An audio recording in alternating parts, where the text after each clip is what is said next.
Ada banyak label yang diberikan oleh masyarakat yang harus dipilih oleh kita sebagai ibu. Dan apapun pilihan kita, semuanya salah di mata mereka. Saat kita memilih menjadi ibu rumah tangga, orang akan mengasihani kita, bahkan menghina kita yang hanya tinggal di rumah. Mereka berkata, kita hanya menunggu jatah gaji suami, bahkan bahasa ekstrimnya menghabiskan uang suami. Hal tersebut karena adanya stigma rumah tangga yang identik dengan keterkungkungan, kebodohan, ketidakberuntungan. Ibu rumah tangga seringkali digambarkan sebagai sosok yang berpenampilan kucel, kemana-mana memakai daster, bodoh, suka makan sambil nonton TV, gembrot, suka gosip, suka menghabiskan waktu di mall, suka belanja, dan hal-hal negatif lainnya.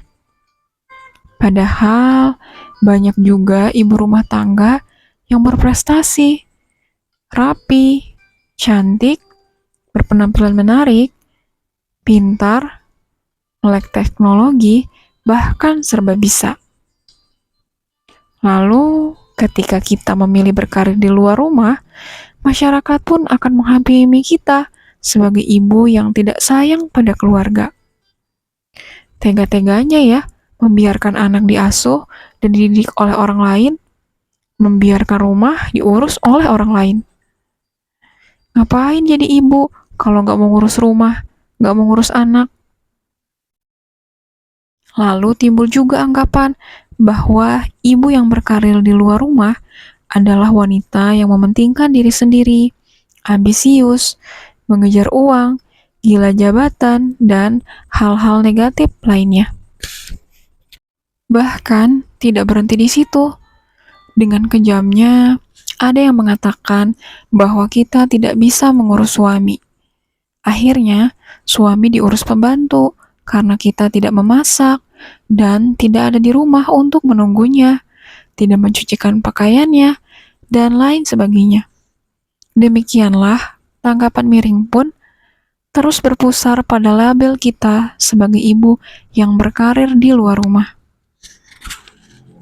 Label-label inilah yang membahayakan diri kita, mencuri kepercayaan diri, kekuatan, dan kebahagiaan kita. Karena itu, kita harus berhenti melabeli diri sendiri. Jika kita melabeli diri sendiri, maka perlahan-lahan kita percaya dengan label itu.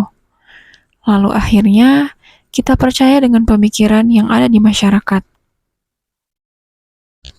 Padahal kan, setiap orang itu unik, termasuk juga diri kita. Kita tidak perlu masuk dalam grup maupun kelompok tertentu hanya untuk mendapatkan pengakuan diri.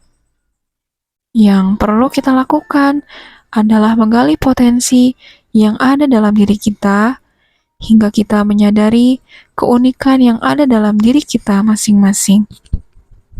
Ingatlah, kitalah yang telah memilih dan kita harus bangga pada pilihan itu.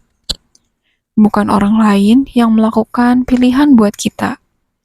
Bukan orang lain yang mengatur hidup kita. Dengan mengingat itu, maka kita dapat berbahagia dengan pilihan tersebut.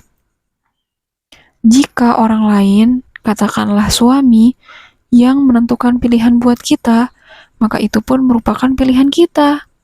Kita yang memilih orang lain untuk menentukan pilihan hidup bagi diri kita. Karena itu, jika kita belum berbahagia dengan pilihan yang kita pilih sekarang, maka segeralah memperbaikinya. Ingatlah, selalu ada kesempatan kedua. Kita dapat mengambil pilihan yang lebih tepat. Kita dapat selalu belajar dari setiap pilihan yang kita buat.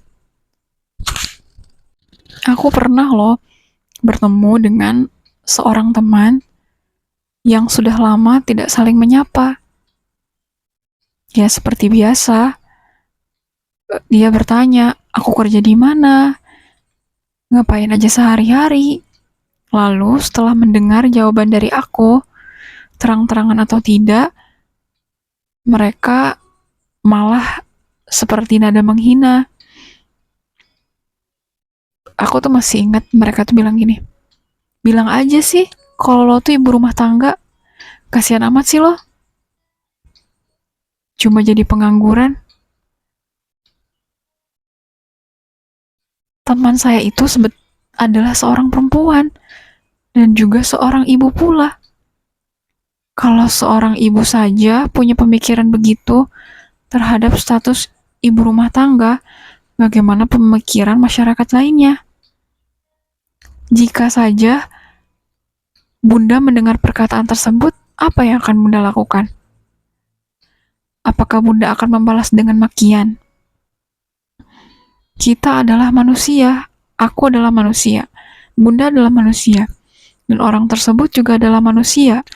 Jika perasaan kita sedang enak dan nyaman, tanggapan, hinaan, atau celaan tersebut mungkin bisa kita tanggapi dengan baik dan santai.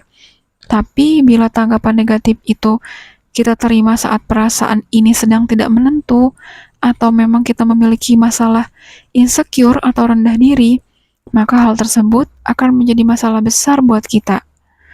Mungkin bisa saja muncul rasa hina atau tak berguna. Gawat kan? Tapi ternyata, baik menjadi ibu rumah tangga maupun ibu bekerja, pandangan masyarakat terhadap kita tidak akan pernah bisa kita prediksi. Mungkin mereka mengira kita ibu rumah tangga tidak melakukan apa-apa di rumah. Pekerjaan mengurus rumah, mengasuh anak, menghibur yang sakit, mendengarkan keluhan, memasak, bahkan belanja bukanlah merupakan pekerjaan. Karena semua hal yang dilakukan itu tidak mendapatkan gaji. Justru kitalah yang harus mengeluarkan uang untuk melakukan hal tersebut. Padahal kita tidak mempunyai penghasilan.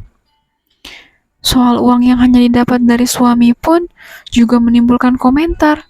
Enak ya, tiap bulan dapat jatah dari suami walaupun tidak kerja. Kalimat ini tuh